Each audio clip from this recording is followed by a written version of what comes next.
なかなかの秘境スポットですね、ここは。おはようございます。ピエンです。私は今新潟県に来ております。今回は1泊2日で新潟観光と新潟グルメを満喫中でございます。そして昨日は新潟市の観光グルメを中心に回ったので、今日は新潟市の南西の方にある燕市っていうんですかね。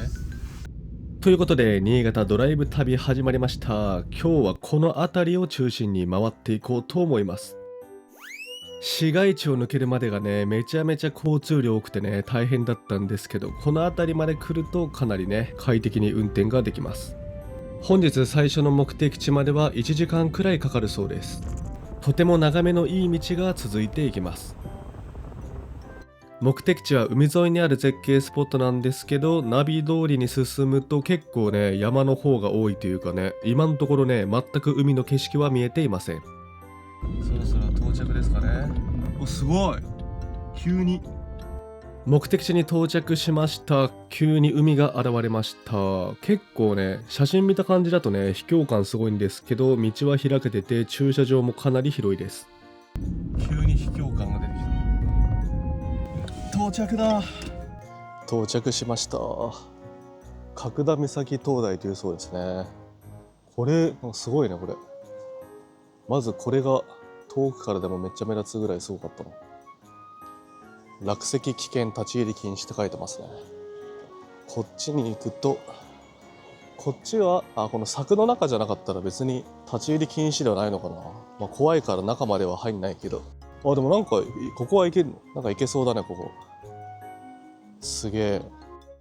おお、半岸船隠角田岬灯台真下に位置し、元祖が浸食されて形成された。自然にできたのこれ。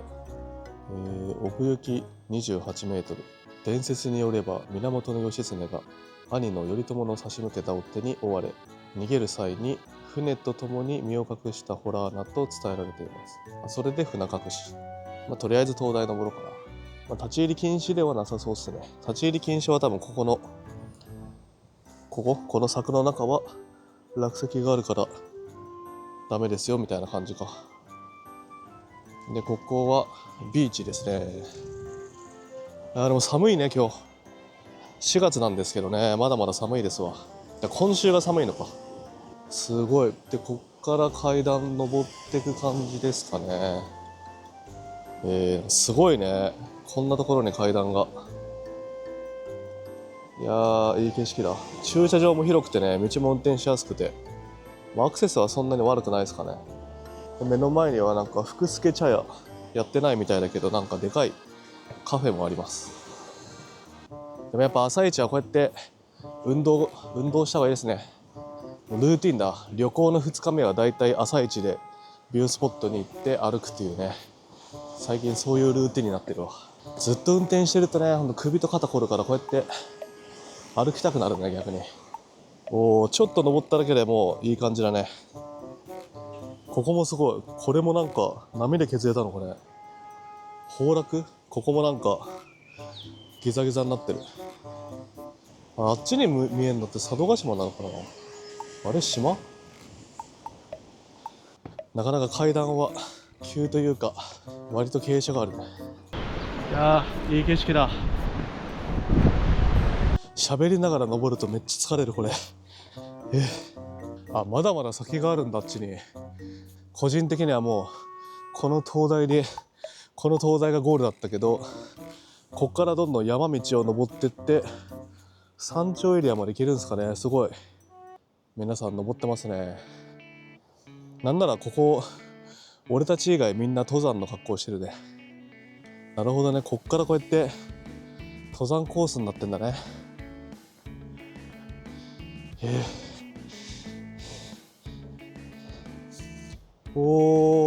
すごい。あっちにもなんか海沿いに遊歩道があるね。さっきの洞窟からつながってんのかな。角田岬到着。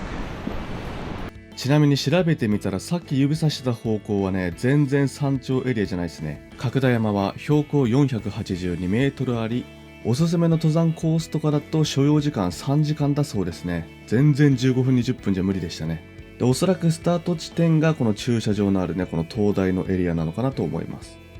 こっちに見えるのが佐渡島。すごい、めっちゃでかい。まあ離島というよりかは大陸みたいですね。いや、いつか行ってみたいね、佐渡島も。素晴らしい景色だ。広範囲に水平線が広がってます。ちょっとずつ空も晴れてきて青がいい感じだ。で、こっちは山がありますね。角田岬灯台からチャンネル登録と高評価お願いします。ここはよく見てみると人がちらほらね登山してるんですけど、パッと見ね、これ人が通れる道なのかと思いますよね。灯台から海沿いを見るとこんな感じの景色になっております。広範囲に海岸を見渡すことができます。灯台の裏には登山道とこの階段もあって、これ繋がってなくない？繋がってんのかな。こっから下に降りれそうですね。すごい遊歩道、すごいね。この階段下っていくと海沿いキワッキワの遊歩道に出れるのかな。全然こっちは人いないね。若干この辺はなんか土砂崩れみたいな、なんか落石した感じもあるけどね。この辺怖いな。ここ行けんのかな。歩けなくはないけど、なんかこけそうで危ないね。一瞬ためらったんですけどね、ここまで来て行かないわけにはいかないやろがいということで早速降りていきます。さっきの洞窟にはつながってそうだね。一応もうちょっと潮引かないと波を食らう可能性があるね。すごい、見てください、この遊歩道。ダンジョンみたいだ。神秘的な道です。日本って本当どんな秘境に行ってもさ、遊歩道がこうやって整備されてるけど、いつ作ったんだろう。基本的には昭和時代にめっちゃ作ったのかな。どこ行ってもこうやって整備されてるのがね、本当すごいですよね。最初にこの階段とか作った人本当すごいわ。何もないところにね道を作るっていうのが一番大変ですからね。この辺は一応立ち入り禁止とかは書いてないですけど、なんか落石しそうで怖いっちゃ怖いですね。あそこで工事してるからね、工事してる振動でなんか落ちてきたらたまったもんじゃないからね、この辺にしとこうかね。すげえ、こっちもなんか洞窟みたいになってるね。すごい景色。もう灯台があんなところに、あそこからこうやってぐるーっと降りてきて、でさっきの灯台登る前に見てた洞窟が多分あそこなんですよね。ってことはこっから行けるんじゃない？帰りは素晴らしいルートじゃない。ちょっとした冒険気分を味わえるモデルコースかもしれません。ただこれ潮が引いてないと危ないですね。立ち入り禁止ではなさそうだけど、なんか危ない。すごっ。落石はしなそうか。これ一応すごい道だね。すごい。ぱっと見ちょっとためらう道ですが、ちょっと行ってみるか。洞窟を抜けると駐車場に帰ることができると思います。波を食らう可能性はなさそうなので向かいますかね。なかなかの秘境スポットですね。ここはもうすぐそこは海なんでね。いや、これでこそね旅行ですよ。こういうところを歩いてこそ旅行ですね。意外と危なそうだけど危なくはないね。若干なんか上から水が垂れてきてるけど、うわやばい、めっちゃなんか浸水してるというか水が垂れてるな。うわすげえ、ここすごいわ。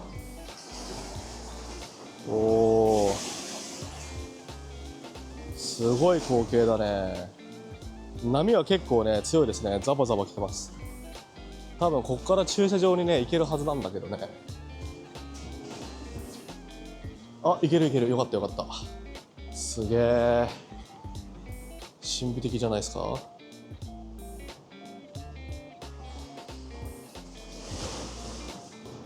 ちょいちょい上から水が垂れてきてるのと、若干横は石がえぐれてんのかな。そしてこれを抜けると駐車場です。いや、なかなか面白かったな。駐車場から階段登って、で灯台を見て、で灯台の裏から階段で海沿いに降りて、でこの洞窟から駐車場に戻ってくるっていうルートが一番なんか楽しいんじゃないですか。今回ってきたルートはね、程よくいい運動にもなるし、疲れすぎないしで、なかなかね、ちょうどいい観光コースじゃないかなと思いました。いやー、朝からね、素晴らしい絶景とね、程よく運動することができてよかったです。ちなみにこの左側はですね、海水浴場になっているそうです。そしてね、さっきは海沿いを観光したので、次はね、山に登ろうと思います。登山ではなくて、ロープウェイに乗って登ろうと思います。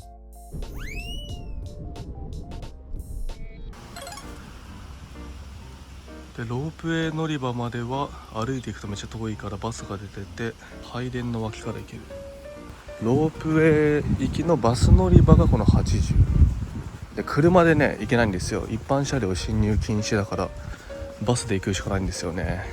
バスで行くか、歩いて気合で行くかなんですけど、歩くとなかなか時間かかるのと、なんか熊出そうで怖いんで、待ってる人いるな。ってことはここがバス乗り場か。タイミングよくバスがやってきました。これに乗ってロープウェイ乗り場に向かいます。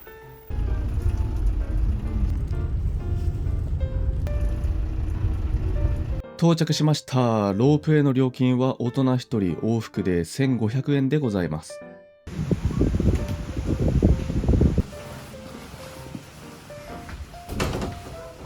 出発しました。彦根山山頂駅までは約5分で到着だそうです。奥の方には越後平野が広がっております。ちなみに越後平野は新潟県の中央から北部にかけて広がっており、日本海や信濃川、阿賀野川の水面よりも高さの低い土地が広がっているそうです。弥彦山山頂駅に到着しました。ここは標高 552.5 メートルだそうです。ここからさらに歩いて山頂エリアに向かう人もいるそうです。すぐ近くに駐車場もあり、車で来ている人もちらほらいました。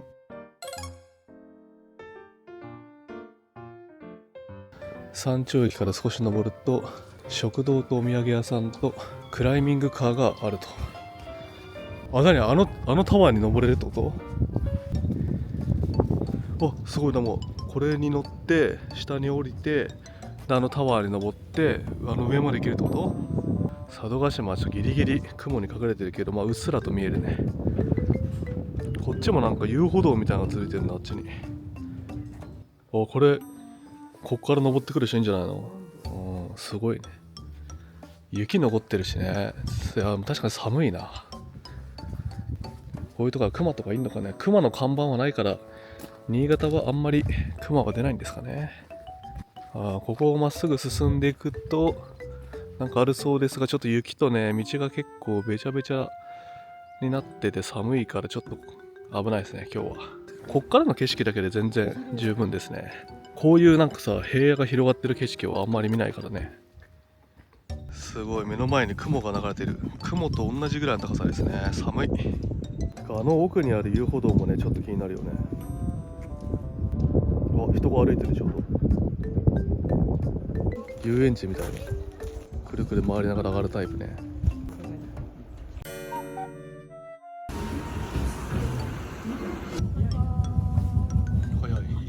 弥彦神社大鳥居、高さは30メートル超えてるらしいですね。めっちゃでかいな、こうやって見ると。スケジュールの都合でね参拝はできなかったんですけど、近くには弥彦神社もあるのでロープウェイとねセットで回るといいと思います。そして次はお昼ご飯タイムにしようと思います。今日のお昼のお寿司です。本日のお昼は回る故郷吉田店さんでお寿司を堪能しようと思います。1日20食限定のランチはなんと550円でございます。しかし入店したのがね11時半過ぎだったんでね完売していました。新潟のアジと、しかしランチは他にもあって、このね松ランチもありました。1210円です。しかし今回はランチじゃなくてね、もうお好み寿司っていうかね、単品でいろいろなお寿司を楽しみたいと思います。ここはね、お寿司のネタは昨日行ったお店よりはちょっとちっちゃいんですけど、その分ね、安いんですよね。一皿の量が少ないので、様々なお寿司を楽しみたいという方におすすめのお店だと思います。ちなみに相方はランチセットを注文しました。これで1200円ってめちゃめちゃ安いですよね。そしていざ実食。これがね、美味しいんですよね。一皿あたりはね、かなり安いです。200円台、300円台の商品が多くて、しかも美味しいです。従業員のね、数も多くてね、提供も早いんですよ。で、混んでるけど提供も早くて、もうほんとね、時間もお金もコスパいいですよね。一体どうやって利益を出しているんだというくらいコスパがいいです。そして昨日に引き続き、このお店でもホウボウをいただきます。一皿一皿のお寿司がね、一口でパクッとね、食べやすくてね、もう本当にね、どんどんお皿が積み上がってしまいます。ネタだけじゃなくてシャリもしっかり美味しいです。そして久しぶりにタコの唐揚げもいただきます。外はカリカリ、中はジューシーでとても美味しかったです。続いてマスだったっけな、銀鮭かマスかちょっとね名前忘れちゃったんですけどいただきます。これがねほんと美味しかったんですよね。これ佐渡産の銀鮭とはまた違うんですかね。商品名が違うだけで銀鮭なのかわかんないですけど、これもめっちゃうまかったです。ブリもいただきます。いや、これもね、脂が乗ってて美味しかったですね。で、ネタのね、量がちょうどいいんですよね。シャリとのバランスも最高でした。見つけると毎回無意識に注文してしまうエビ天もいただきます。揚げたてサクサクで最高でした。これはね、満席になりますよ。ほんとね、コスパいいと思います、ここ。カウンター席はね、意外と空いてたんでね、1人2人でカウンター席であれば、そこまで待たずに食べれると思います。思ったよりも食べ過ぎてしまいね、眠くなりそうで怖いですが、今度は一気に新潟市に向かい、せんべいの手焼き体験にチャレンジしたいと思います。せんべい王国。お寿司からのせんべい。続いてやってきたのは、新潟せんべい王国でございます。ここはですね、バカウケせんべいなのでおなじみの株式会社栗山米菓の本社があるんですね。敷地内にせんべいの手焼き体験ができる場所とお土産屋さんや神社もあります。お土産屋さんには新潟限定の様々なお菓子が売っています。自宅やバーベキューで楽しめる手焼き体験セットも売っていました。すごい。そしてここにはバカウケ稲荷、バリンとボリン。よく見たら上の屋根にもいる。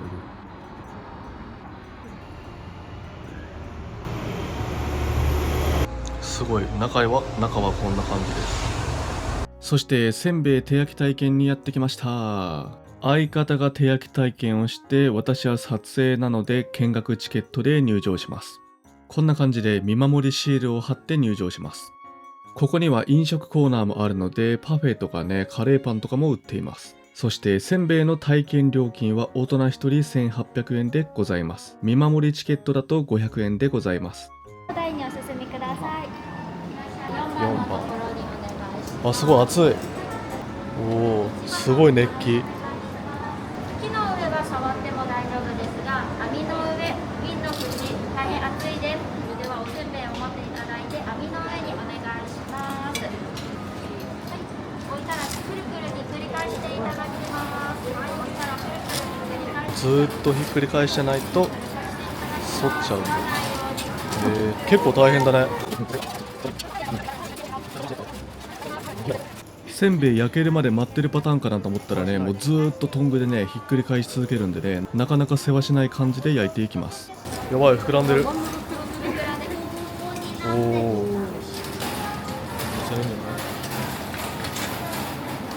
急げ急げ、5分以内に書くんだ。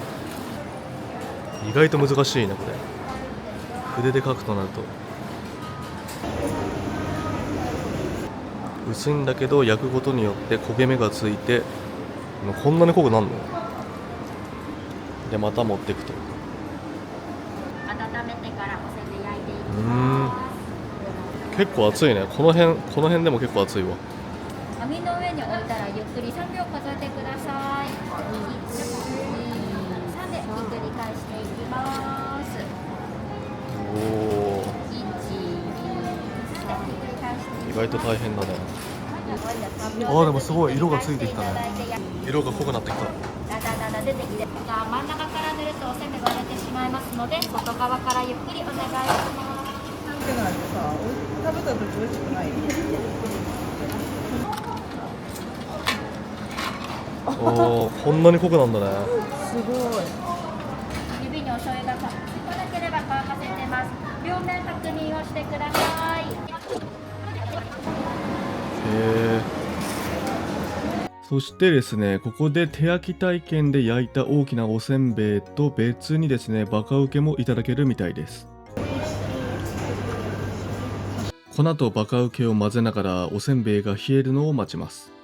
そして巨大なおせんべいが完成しました。いや、結構な大きさですよね。そしてね、こんなに焼くのが大変だとは思いませんでした。貴重な経験となりました。まあ私は撮影していただけでね、何もしてないんですけどね。ー、完成。そして他にはこんなものやこんな可愛らしいものも売っていました。あ、懐かしい。からの次はちょっとグルメなんですけど、さすがに腹減んないね。さすがに寿司食ってせんべい食ってまたもう次また食べるっていうのはどうしようかな。1時間ぐらいこの辺でなんかないかな。続いて新潟名物を食べにやってきました。続いてやってきたのは名物のへぎそばを提供する小島屋総本店さんでございます。テーブル席はこんな感じで、座敷もあるもんね。座敷も広い。メニューはね、こんな感じで、今期間限定でこれがあるんで、特にこのたけのこね、たけのこご飯膳気になったんですけど、昼にお寿司食べ過ぎてちょっとあれなんで、これにします。メインはお蕎麦のお店ですが、ミニタレカツ丼やね、マグロ丼などもあります。そして天ぷらの塩だけで3種類の味があります。こんな感じで梅と抹茶と藻があります。梅良さそうだな。注文の品がやってきました。めちゃめちゃうまそうです。冷たいお蕎麦は久々に食べるのでとても楽しみです。そしてこのへぎそばのへぎはですね、もともとハグという言葉がなまってへぎとなったそうです。ざるそばやせいろそばと同じようにへぎという器に盛られたそばなのでへぎそばだそうです。それでは早速いただきます。めっちゃうまい。そばの歯ごたえがいいというかね、食感がね、なんかめちゃくちゃいいですね。コリコリ系っていうんですかね。ほんと美味しかったです。天ぷらはやっぱり塩がうまい。試しに梅の塩で食べてみようと思います。本日2度目のエビ天だ。梅どうなんだろうね。梅いいね。うまいわ。もともと天ぷらは天つゆ派ではあるんですけど、この梅の塩との相性が良くてね、エビ天美味しかったです。それにしてもそばうまいっすね。いっつも麺類ってなってくるとね、ラーメンとかあったかいうどんとかね、あったかいそばとかね、あったかいのばっか食べてるんですけどね、冷たいおそばもね、めっちゃいいっすね。いやほんとね、このコリコリした食感っていうんですかね、この歯ごたえがね、癖になります。続いて舞茸の天ぷらもいただきます。舞茸と梅も意外と相性いい。肉厚。味変だ。ネギとわさびも入れましょう。わさび結構多めに入れてもうまそうだな。辛いかな。わさびいいね。おかわりわさび。ネギとわさびを追加して食べるとさらに美味しさが倍増しました。わさびってなんでこんなうまいんですかね。もしかしたら俺あれなのかな、寿司とかが好きなんじゃなくてわさびに合うやつが全部好き説ある。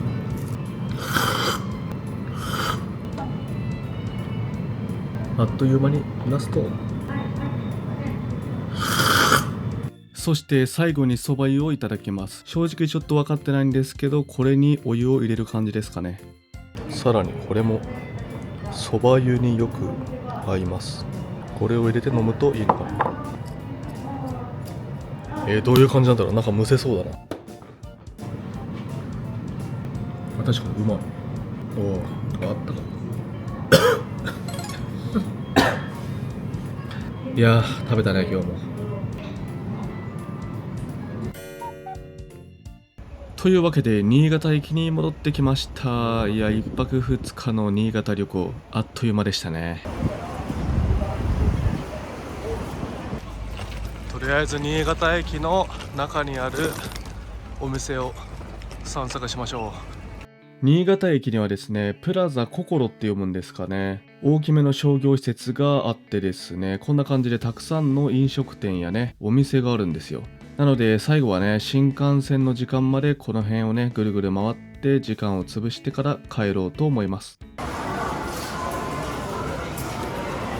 さすがに腹いっぱいすぎて食べれないんですけど、最近できたっぽいねラーメンストリート的な場所がありました。結構ね美味しそうなラーメン屋多かったのでね、気になる方はぜひ行ってみてください。てな感じで東京に帰ろうと思います。ご視聴ありがとうございました。